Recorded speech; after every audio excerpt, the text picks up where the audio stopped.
భూభారతి చట్టంను రైతులందరూ సద్వినియోగం చేసుకోవాలని జిల్లా కలెక్టర్ ఇలా త్రిపాఠి కోరారు. మోఖా మీద ఉన్న రైతులకు హక్కులు కల్పించడమే భూభారతి ఉద్దేశమన్నారు.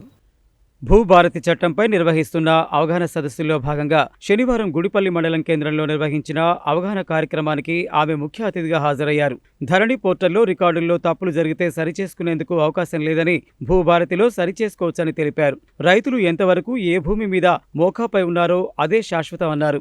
జూన్ 2 నుండి ప్రతి గ్రామానికి గ్రామ పాలనా అధికారులతో పాటు లైసెన్స్డ్ సర్వేయర్లను ప్రభుత్వం నియమించిందని తెలిపారు. రైతులు సహకరించాలని కోరారు. భూభారతి చట్టంలో భూముల సమస్యల పరిష్కారం ఎవరికీ డబ్బులు ఇవ్వాల్సిన అవసరం లేదని, భూభారతిలో అనుభవదారులకు ప్రాధాన్యత ఉంటుందని, అధికారులు భూముల సర్వే కోసం వచ్చినప్పుడు రైతులు అందుబాటులో ఉండి వారికున్న భూములను చూపించాలని కోరారు. రికార్డుల నిర్వహణ కోసం ఇందిరమ్మ ఇండ్లపై ప్రజలు అడిగిన ప్రశ్నలకు ఆమె సమాధానమిస్తూ, ఇందిరమ్మ ఇండ్ల జాబితా పరిశీలనకు ప్రతి 200 మంది లబ్ధిదారులకు ఒక గెస్టెడ్ అధికారిని నియమించామని, వారు పారదర్శకంగా విచారణ చేసి లబ్ధిదారులను ఎంపిక చేయడం జరుగుతుందని తెలిపారు. ఇన్ఛార్జ్ రెవెన్యూ అదనపు collector Miryalaguda sub collector Narayana Amit మాట్లాడుతూ, భూభారతితో రైతులకు ఎంతో మేలు జరుగుతుందని అన్నారు. గతంలో భూ సమస్యల పరిష్కారానికి రైతులు కార్యాలయాల చుట్టూ తిరిగేవారని, అలా కాకుండా భూభారతిలో తహసీల్దార్ వద్దనే సమస్యల పరిష్కారం అవుతాయని అన్నారు. దేవరకొండ అడిషనల్ ఎస్పీ మౌనిక మాట్లాడుతూ, ధరణిలో భూ హద్దుల వివాదాలు ఉండేవని, భూభారతిలో అలాంటి వివాదాలకు అవకాశం లేదని, రాష్ట్ర ప్రభుత్వం సర్వే కోసం